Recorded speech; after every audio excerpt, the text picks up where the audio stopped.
کسی نے سوال کیا ہے کہ جو لوگ نماز پڑھتے ہیں اور ہر وہ برے کام کرتے ہیں جس کام سے اللہ نے روکا ہے، کیا ایسے لوگوں کو بھی اللہ پسند کرتا ہے؟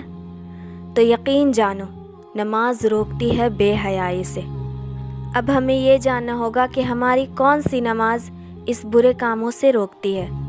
یہاں تو ہم جب نماز پڑھتے ہیں تو ہمارا جسم تو نماز میں ہوتا ہے، پر ہمارا روح اور دل اور دماغ کہیں اور ہوتا ہے، دنیا کے کاموں میں لگا رہتا ہے۔ ہمیں تو یہ بھی نہیں پتہ ہوتا ہے کہ ہم پڑھ کیا رہے ہیں، اور ہم دنیا کی چیزوں کو لے کر نماز پڑھتے ہیں، دنیا کے کاموں کو دماغ میں لیے رہتے ہیں۔ یہاں ہماری نماز بس زبانی ہوتی ہے۔ نماز ہمیں تب روکتی ہے برے کاموں سے جب ہم اللہ کے سامنے ڈر کے اور اچھے سے نماز پڑھیں گے۔ اور نماز انسانوں کو روکتی ہے بے حیائی سے، منع نہیں کرتی، پکڑ کر دور نہیں کرتی گناہوں سے۔ جس طرح اذان صرف ہمیں بلاتی ہے آؤ نماز کی طرف، پکڑ کر مسجد نہیں لے جاتی، جس طرح شیطان بھی ہمیں برے کاموں کی طرف بلاتا ہے، ہاتھ پکڑ کر گناہ نہیں کرواتا، کیونکہ اللہ فرماتا ہے تجھے جو بھلائی ملتی ہے وہ اللہ تعالیٰ کی طرف سے ہے، اور جو برائی پہنچتی ہے وہ تیرے اپنے نفس کی طرف سے ہے۔ ہم نے تجھے تمام لوگوں کو پیغام پہنچانے والا بنا کر بھیجا ہے، اور اللہ تعالیٰ گواہ کافی ہے۔ پھر فرماتا ہے اس رسول اللہ صلی اللہ علیہ وسلم کی جو اطاعت کرے اسی نے اللہ تعالیٰ کی فرما برداری کی، اور جو منہ پھیر لے تو ہم نے آپ کو کچھ ان پر نگہبان بنا کر نہیں بھیجا۔ تو اللہ کی فرما برداری محبت کی باعث ہے۔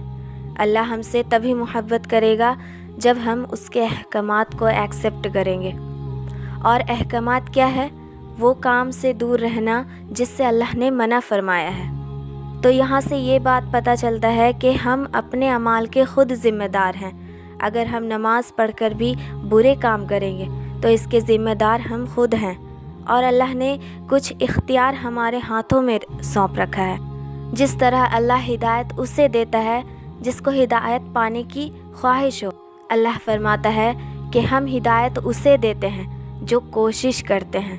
اگر انسان نماز میں اللہ سے کیا عہد کر رہا ہے یہ سمجھ کے پڑھ لے تو بے شک نماز روکتی ہے برے کاموں سے۔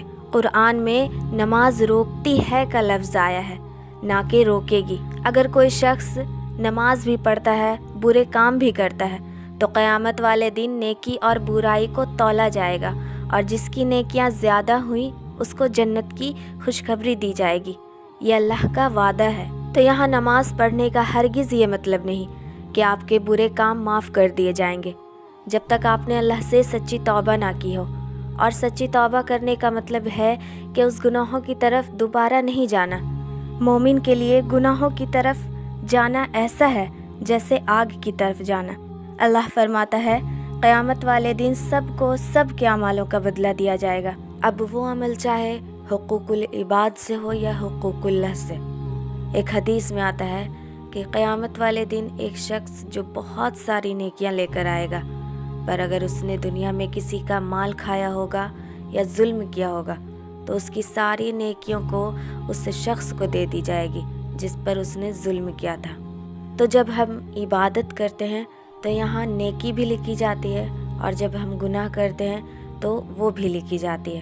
اور گناہ کیا ہے؟ جو اللہ نے کرنے سے منع فرمایا ہے۔ اگر ہم پھر بھی گناہ کرتے ہیں تو اللہ ایسے لوگوں کو پسند نہیں کرتا۔